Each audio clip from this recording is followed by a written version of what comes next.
สบายดีเพื่อนๆทุกคนเนาะมื้อนี้ข้อยก็มีบทเรียนใหม่เนาะที่ว่าสิมาบอกนี่เนาะวิธีก็คือวิธีการตั้งหน้าเกียร์เนาะตั้งหน้าเกียร์อยู่ Word ตั้งหน้าเกียร์ให้มันถูกเนาะเวลาไปเขียนบทเนาะไปเขียนบทเขียนหยังให้มันถูกแล้ววิธีแก้ไขคือแนวใดวิธีก็คือว่าเพราะว่าเราไปลงในตามห้านเนาะตามห้านเขาไปลงตามห้านแล้วเขาเจ้าจะบ่บางห้านเขาเจ้าจะบ่ตั้งให้เนาะจะบ่ตั้งให้มันถูกอะนะจะบ่ตั้งให้เนาะมีแต่ว่าเขาเจ้าลงแล้วก็แล้วเลยวิธีที่ถูกแม่นการก่อนที่ว่าเราสิลง Word เนาะเราลง Word นี่แม่นเราต้องได้ไป1แล้วถ้าว่าตัวที่เราโหลดเนาะ1เราต้องได้ไปสมัครการนำใช้ผลิตภัณฑ์เนาะ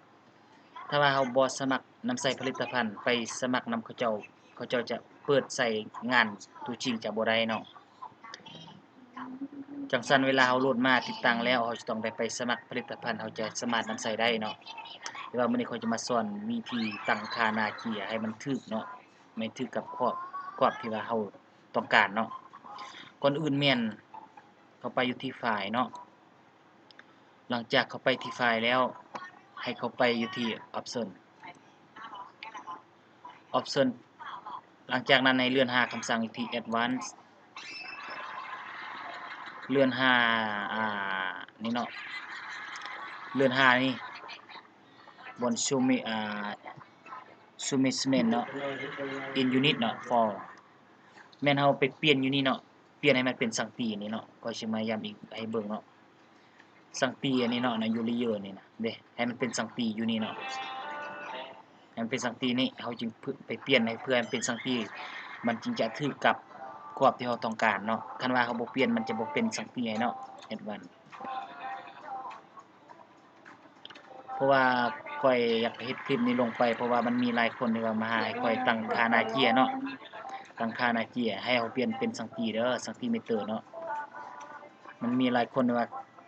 มาหาให้ข้อยตั้งค่าหน้าเกียร์เนาะว่าวิธีตั้งค่าหน้าเกียร์แม่นแนวใดให้มันถูกกับครอบเนาะ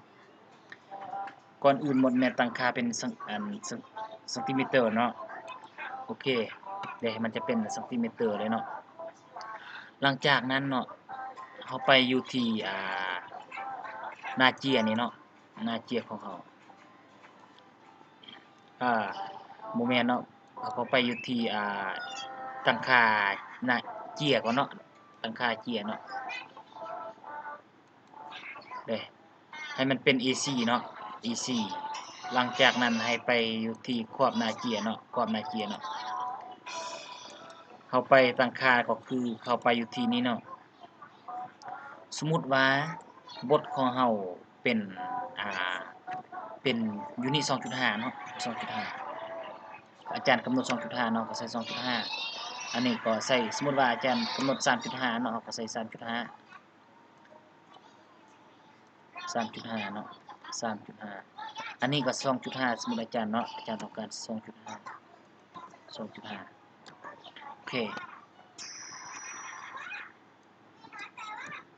โอเคเนาะโอเคเลยเนาะ yes เดี๋ยวให้มันจะได้แล้วเนาะมันจะได้แล้วเนาะเพราะว่าเพื่อที่จะเราจะไปใส่ครอบเนาะใส่ครอบเนี่ยมันจะถูกเนาะเวลาเราใส่หน้าโปกอิหยังเราจะเน็ตมันจะได้เลยเนาะแล้ววิธีสุดท้ายเนาะข้อยจะมาสอนวิธีสุดท้ายเนาะวิธีสุดท้ายก็คือเข้าไปอยู่ที่อันนี้เนาะให้ฟอนต์ออโต้เนาะไปที่โฮมเนาะเราจะตั้งค่าฟอนต์ให้มันออโต้ให้เลยเพราะว่าเวลาเราเปิดหน้าเกียร์ปุ๊บเราจะบ่ได้ไปตั้งค่าอีกเนาะไปเปลี่ยนฟอนต์ภาษาได้เนาะมันเขาจะไปตั้งให้มันถูกเลยแบบออโต้ให้เนาะให้คลิกเข้าที่คำสั่งเลยเนาะที่คำสั่ง Ctrl D ก็ได้เนาะ Ctrl D เนาะโอเคใส่คำสั่ง Ctrl D นี่เนาะมันจะขึ้นให้เลยเนาะแล้วเรา ฟอนต์ที่เฮาเขียนปกติจะแม่นฟอนต์12เนาะฟอนต์12ฟอนต์ขนาด12คลิกใส่เนาะ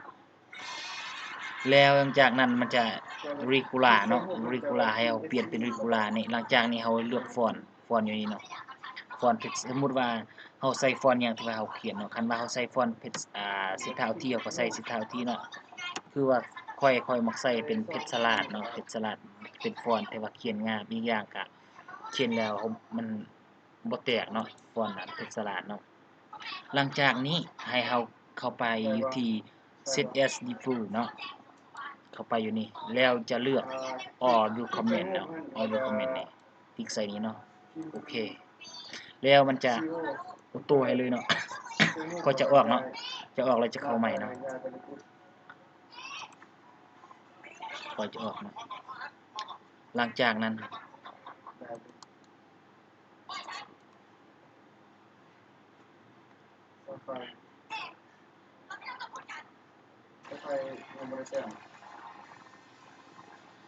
แต่มันจะออโต้ให้เลยเนาะมันจะออโต้ให้เลยมันจะบ่เปลี่ยนให้อีกคือหน้าเกียร์นี่ก็วิธีตั้งนี่เนาะเห็นบ่มันจะบ่กลับคืนนี่เนาะมันจะออโต้ให้เลยเท่านี้เนาะจบเนาะก็ขอขอบใจเนาะบรรดาหมู่เพื่อนที่ว่าติดตามรับชมเนาะหวังว่าคลิปนี้จะเป็นบทเรียนให้แก่ท่านเนาะขอขอบใจหลายๆเนาะเบิ่งแล้วถึกใจเนาะอย่าลืมกดไลค์กดแชร์ให้ได้เด้อ